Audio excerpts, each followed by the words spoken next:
ሰው ሲበድል ኃጢአትን ለካህን ወይስ ለእግዚአብሔር? ለካህን ወይስ ለእግዚአብሔር? መልሱልኛ አንዱን። እርግጠኛ ናችሁ? ለማን? ለካህን። ለካህን ማለት በካህኑ በኩል ለማን? ለምን ተዘዋዋሪ ያስፈልገ?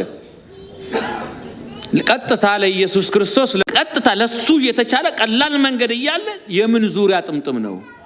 ስለዚህ ኃጢአትን አያስፈልግም እንደ አማካሪ ነው እንጂ እንደ መለኮታዊ መመሪያ ተቀብለን ለካህን ኃጢአታችንን አንናዘዝም የሚል ዘመቻ አለ። በዛ ላይ ጥቂት ነገር ብቻ ነግራችኋለሁ። ልብ ብላችሁ ስሙኝ። እውነት ነው እንደተባለው ኃጢአትን ለጌታ መናዘዝ ይቻላል ወይስ አይቻልም የሚለውን መመርመር ያስፈልጋል።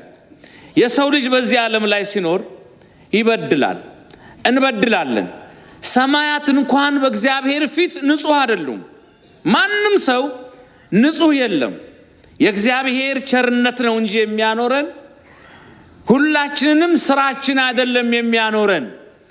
እግዚአብሔር ያየውን ሳያሳይ የሰማውን ሳያሰማ ሽፍን አድርጎ በቤቱ ያኖረናል። ስለዚህ ይህ እግዚአብሔር ይህ አምላክ ሰዎች በሚበድሉበት ሰዓት ለምንድነው ቀጥታ ወደሱ እንድናዘዙ ያልፈለገው? ሰው መጀመሪያ ኃጢአት ሲሰራ ሰው ነው እግዚአብሔር ነው የፈራው? እግዚአብሔር ይስጣችሁ። ማን ነው የፈራው? ሰው ነው። ሰው አየኝ አላየኝ፣ እዚህ አካባቢ አበሻ አለ፣ እዛ አካባቢ አበሻ የለም ብለን ሀገር ቀይረን ከተማ ቀይረን ብዙ ጊዜ በደል የምንፈጽመው ሰው አየኝ አላየኝ ብለን ነው። ሰው ሰውን ስለፈራ እግዚአብሔር ምን አለ? ሰውን አይደል የፈራችሁት? የፈራችሁትን ሰው እንደራሴ አድርጌ አስቀምጬላችኋለሁ አለ። ሰውየው ወደ ሰው አዝመራ ገባና ወደ ጎን ወደ ግራ ወደ ፊት ሲያይ ማንም የለም። አዝመራ ውስጥ ገብቶ ገጠር ነው። በዶንያው ሙሉ በቆሎ እሸት ቀጥፎ ኬሻውን ሞላና ሊወጣ ሲል ወደ ላይ አየ። ማማው ላይ ባለቤቱ አለ። ሳቀበት። ደነገጥክ እንዴ አለው። አትደንግጥ፣ ፊቱንም ወደ ላይ አይተ ቢሆን ኖሮ ወደ ባሰ ጥፋት አትገባም አለው። የሰው ልጅ መጀመሪያው ነው እግዚአብሔር ያልካለ ኃጢአት አይሰራም። ለምሳሌ በኦሪት ዘፍጥረት ስናነብ ከምዕራፍ 37 እስከ ምዕራፍ 45 የዮሴፍ ታሪክ አለ። ዮሴፍ ወደ ግብጽ ተሰደደ። የጲጥፋራ ቤት ውስጥ አገልጋይ ሆኖ ገባ። ጌታው ጥሎት ሄደ። እመቤቲቱ ለኃጢአት ጋበዘችው። ሰው ባያይ እንኳን አላት። ማን ያያል? በእግዚአብሔር ፊት እንዴት ኃጢአት አደርጋለሁ እንደምትዩ ጌታው የለም፣ የሚታዘብም ስጋ ለባይ ሰው የለም። በህሊናና በእግዚአብሔር ፊት ግን ንጹህ መሆን አይቻልም። መጀመሪያ ለእግዚአብሔር ለህሊና የታማኝ መሆን ፈልጋለሁ አላት። ሰው መጀመሪያውኑ ኃጢአትን ሰውን ነው እንጂ የሚፈራው እግዚአብሔር አይደለም። እግዚአብሔርን ከፈራ መጀመሪያ የማያደርግም። ስለዚህ ክርስቶስ ምን አለ? እኔን ሳይሆን እንደናንተ ያለ ሰው ስለሆነ እየፈራችሁ ያላችሁት አለ ሰው ጋር ሂዱ አለ። ለዚህ ነው በመጽሐፈ ኢያሱ ምዕራፍ 7 ልጄ ሆይ አለ ኃጢአትህን ተናዘዝ፣ ለእግዚአብሔር ተናገር፣ ለእኔም አትሸሽገኝ አለ። በእኔ በኩል ለእግዚአብሔር ተናገር ማለቱ ነው። ከዛ ማቴዎስ 8 ቁጥር 3 ላይ ክርስቶስ በማቴዎስ 5 ወደ ተራራው ወጣ ይላል። የሥነ ምግባር ትምህርት የአምልኮ ጥራትን ካስተማረ በኋላ ከተራራው ሲወርድ አንድ ለምጻም ወደሱ መጣና ጌታ ኢየሱስ ክርስቶስ ሆይ ከለምጼ ልታነጻኝ ትወዳለህ አለው። እወዳለሁ ንጻ አለው። አነጻው። ግን ሂድና ራስህን ለካህኑ አሳይ አለው። በቃ እኮ ድኜል ሂድ አሳይ ብያለሁ አሳይ አለ። እየሮጠ ካህኑ ጋር መሄድ ነበረበት። ክርስቶስ እዚህ ጋር ያለውን ድህነት ፈጽሞለታል። ኃጢአት የለምጽ ውጤት ነው በብሉይ ኪዳን። ስለዚህ ሂድና ራስክን ለካህን አሳይ ያለው ለጊዜው ለምጻም ሰው ኃጢአተኛ ነው ተብሎ ስለሚታመን መስዋዕቱን ማንም አይቀበለውም። ለፍጻሜው ግን አንደኛ ራስን አሳይ ሲለው ከእንግዲህ መስዋዕትን እንዲቀበል ድኛለሁ ብለው ነው። ሁለተኛ ውሳጣዊ ማንነትክን አሳየው፣ ሂድና ተናዘዝ አለና ክርስቶስ ተናገረ። ይሄን ቃሉን በምን አጸናው? የማቴዎስ ወንጌል ምዕራፍ 16 ቁጥር 16 ላይ ፊልጶስ ጥያቄውን ከመለሰ በኋላ ጥያቄውን በፊልጶስ ቂሳሪያ የስነ መለኮት ፈተናን ከመለሰለት በኋላ አንተ ከእግዚአብሔር የተገኘ እግዚአብሔር ነህ፣ ከእውነተኛ አምላክ የተገኘ እውነተኛ አምላክ ነህ፣ የተወለድክ እንጂ ያልተፈጠርክ ነህ፣ አንተ የእግዚአብሔር ልጅ እግዚአብሔር ነህ፣ ያንተ ልጅነት የሹመት አይደለም፣ የኛ ልጅነት የሹመት ያንተ የእኩያነት ነው ብሎ ከመሰከረ በኋላ አንተ አለት ነህ፣ በአንተ ላይ ቤተክርስቲያን እሰራታለሁ፣ የሲኦል ደጆች ሊያነዋውጿት አይችሉም ካለው በኋላ ምን አለው? የመንግስተ ሰማያትን መክፈቻ ቁልፉን እንካ እሰጥሃለሁ፣ አንተ በምድር ያሰርከው በሰማይ በምድር የፈታው በሰማይም ማን የፈታችሁ ስል ጴጥሮስ ነው ካሉ እኔ ይታሰራልልም። ማን የፈታችሁ ስል ጴጥሮስ ነው የፈታው ካሉ እኔ ይታሰራልልም። እሱ አንተ ከፈታ የተፈታ ነው፣ አንተ ካሰርክ ደግሞ የታሰረ ነው። ይሄ ለካህናት የተሰጠ ስልጣን ነው። ስለዚህ በደል በድለን ካህናት 12 ጊዜ እግዚኦ መሐረነ እንላለን። በቀኑ ስንት ሰዓት አለ? 12። ሌሊት ስንት ሰዓት አለ? 12። በድምሩ ስንት ነው? 24 ሰዓት ሙሉ በድለናልና ስንል ማን ይፍታ ይላሉ? እግዚአብሔር ይፍታ ይላሉ። ፈቺው ማን ነው? ካህኑ የማን ጉዳይ አስፈጻሚ ነው? የሆነ ኃጢአት ሊሰራ ሲል ማን ትዝ ይሉታል? ካህኑ ትዝ ይሉታል። አሁን እሳቸው ፊት እንደገና እጄ ስቆም ምን ይሉኛል ይልና ይሳቀቃል። ሲሳቀቅ ኃጢአቱን እየቀነሰው ይሄዳል። ካህኑ ጋር የማይመጣ ከሆነ ግን ቀጥታ ይመጣና የሆነች ጥድ ስር ቆሞ ሪፖርት እንደዚህ አድርጌ ነበር መድኃኒትና እንደዚህ ሲሰራ አሁንም እንደዚህ አድርጌ ነበር። ሰይጣን ምን ያገኛል? እንደ ልብ ኃጢአት እንዲሰራ ከካህን ፊት ሰው እንዲሸሽ ሰይጣን ይፈልጋል። ይሄ ትልቁ የሰይጣን ዓላማ ነው። ይሄን ከመፍራት አንዳንዶቹ ምን ያደርጋሉ? ሰውን ከመፍራት የተነሳ ቀጥታ ለሱ እናገራል የሚለዋሉ።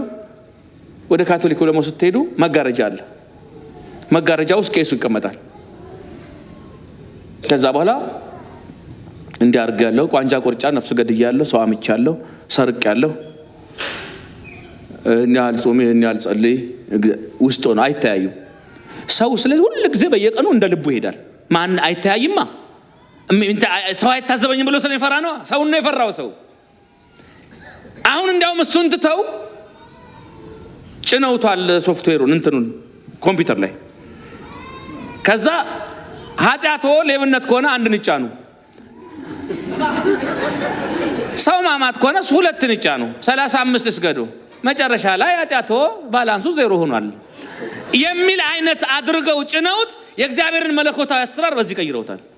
ይሄ ሁሉ ምንድነው? ካህን ጋር ሂድና ራስህን ለካህን አሳይ የሚለውን የእግዚአብሔርን መለኮታዊ መመሪያ አለመፈጸም ነው። ይሄ ሁሉ ችግር ውስጥ ከታች ሰውን ስለፈራ ሰው ጋር እንዲሄድ እግዚአብሔር ግን አዟል።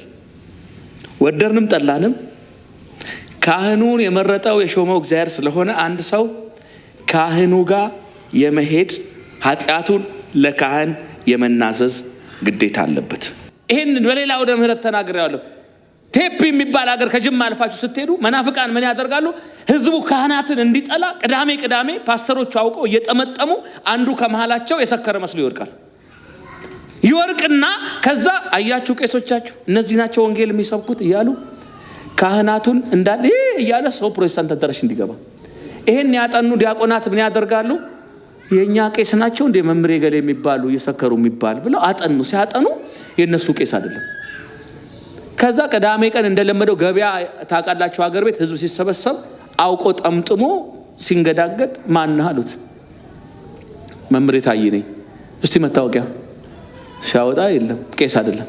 እስቲ ቀድስ፣ እስቲ የሰኞ ውዳሴ ማርያም፣ እስቲ ሃዱ በል፣ እስቲ እንደው ተንሱ ጸልዩ እንኳን በል በዲቁና ያገለግል እስቲ በል በቤተክርስቲያን ሲጠይ ምንም የለም። አቶ ነው። ከዛ አንዳንዴ መቼም ጥፊም ጥምቀት ነው በጠረባ ብለው ፊቱ ላይ ቆመዋል። ከዛ እነዛ መጡና ከሩቅ ያዩት ለምን ትመቷቸዋላችሁ? አትምቷቸው አባታችንን ተው እንጂ ሲሉ ምን አገባችሁ? የኛ ቄስ አይደል? ረግጠዋለን።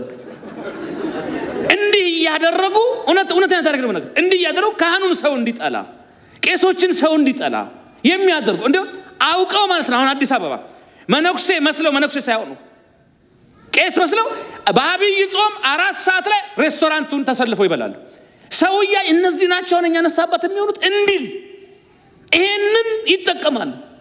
ይሄ በመረጃ የተረጋገጠ ነው ነገር ካህንን ሰው እንዲጠላ ማንም ሰው እግዚአብሔር ከፈረደ መቆም አይችልም። አንድ ነገር ልንገራችሁ። 2 መነኮሳት ጨው ሊገዙ ከገዳም ከተማ ገብተው ጨው ከገዙ በኋላ መሸባቸውና የገዳም ችግር ጨው ስለሆነ እንዴት እንሄዳለን እንደር ብለው ከተማ አደሩ። አንደኛው በዝሙት ወደቀ ሰው ነውና ሲነጋን አንሂድ አለው ጓደኛው። አንተ ሂድ እኔ አልሄድም፣ ቆሽሻለሁ፣ ረክሻለሁ፣ ቤተ መቅደስ ሰውነቴ አድፏል አለው። ወደቀ አለው። ከስንት ሴት ጋር አለው? እሱማ ከአንድ ነው አለው። አንተ ከአንድ ሴት ጋር ነው? እኔ ከ10 ሴት ጋር ያደርኩት። ከ10? አዎ። ከ10? አዎ። ከ10 ሁለት ቀን ነው እንዴ? እኔ ይሻላለሁ? አዎ። አውቆ እኮ ነው ያኛው። አውቆ ይሄኛው ባለ አንዱ ተስፋ እንዳይቆርጥ እና ከኔም የሚበሳል እንዴ ብሎ ወደ መጽናናት መጣ። ተስፋ እንዳይቆርጥበት ነው ያኛው። እና ምን እናርግ? ንስሐ ብንገባ ይምረናል አለ። ባለ 10 ይምረኛል ካለ ባለ አንዱ እንዴት አይምረኝም ልበል አለ። በ9 የምበለጠው እንዴት አይምረኝም ልበል? እንግባ ንስሐ አለ። ገቡ። ሲሰግዱ፣ ሲጾሙ፣ ሲጸልዩ ላባቸው ጠብጠብ ያለ እግዚአብሔር ተገለጠ። የእውነት ስለበደልከው ስለአንተ ብዬ ሳይሆን ሳይበድል አንተን ለማዳን መከራ ስለሚያየው ወንድም ስል ይቅር ብዬሃለሁ አለ። ወገኖቼ ክርስትና ማለት ሰው ወደ እግዚአብሔር ሲጠጋ በደለኛ ሲያይ አይደነግጥም። ቤተ ክርስቲያን የበሽተኞች ቤት ስለሆነች ጊዜው አሁን ነው። ሰዓቱ እያበቃ ነው። ሰው እንደ ጉድ እየሞተ ነው። በሽታው በስቷል። መጥፊያው በስቷል። አንድ ያለን ነገር መዘጋጀት ነው። ወደ እግዚአብሔር እንቅረብ፣ ንስሐ እንግባ። ንስሐ አባት ያለት ዛሬውኑ እንወስን። ከየት ነው? አገር ቤት ነበረኝ አይሆንም። በአገር ቤት ዶክተር የሚታከም ሰው የለም። እዚሁ ባላችሁበት ደብር ነው የሚሆነው። ደግሞ ክትትል ያስፈልገዋል በየቀኑ እዚሁ አይ ይላል አንዳንድ ሰው። ንስሐ አባት መቀየር ይቻላል? አይቻልም። ካልሞተ ወይ አገሩን ጥለነው ካልመጣን እዚህ ካልሆነ እዚህ ያለ መቀየር አይቻልም። አንድ ሰው ለአባ ገብርኤል ይናገርና ኃጢአቱን ከዛ ሌላ ኃጢአት ይሰራ ደግሞ ለቄስ ኃይለማርያም ሄዶ ይናገር እንዳይሰሙበት ነው። ሌላ እንደ አዲስ ሌላ ቄስ ደግሞ ይዘው ሌላ እንደዛ ክልክል ነው። በምንመጣበት ሰዓት ዝም ብሎ በደፈና በድያለሁ ማለት አይሰራም። በደፈና በድያለሁ ምን አረከ ኃይለ ገብርኤል አባቴ አድርግ ከተባልኩት ምንም ያደረኩት የለም። አታድርግ ከተባልኩት ደግሞ ያላደረኩት በደል የለም። በድያለሁ ምንድነው? በቃ በደለኛ ነኝ። በደለኛ ነኝ ማለት ብቻውን አያጸድቅም። የበደሉ ዝርዝር ያስፈልጋል። ዘፍጥረት 4 ቃኤል ዝርዝር ሁኔታን አልተናገረም። የወንድሜ ጠባቂ ነኝ ብሎ ዘጸአት 7 ላይ ፈርዖን እግዚአብሔርን በድያለሁ ብሏል። ዝርዝር አላስቀመጠም። ይሁዳ ምንድነው ያለው? ንጹህ ደም አሳልፈ በመስጠቴ በድያለሁ ነው ያለው። ዝርዝር ሁኔታ አላስቀመጠም። ዮሐንስ አፈወርቅ ምን ብሏል? በደለኛ ነኝ እያሉ መናገር ትህትና አይደለም። ትህትና በደለኛ ነህ ብሎ ዓለም ሲጽፍ ዓለም ሲናገር መታገስ ነው። አንዳንድ ሰው በየእንትኑ ነጠላውን ወይ እንደኔ ያለ ኃጢአተኛ እኛ ስላሉ መጽደቅ የለም። ከዓይኑ ፊት የበደሉን ዝርዝር ሁኔታ ማስቀመጥ ያስፈልጋል። እግዚአብሔር ወገኖቼ ብንከብደውም አይለቀንም። እሱ አባት ነው፣ አይተወንም። እግዚአብሔር አይተወኝም እንበል። በኑዛዜያችን ወቅት ከታዘዝነው በላይ እናድርግ ነው።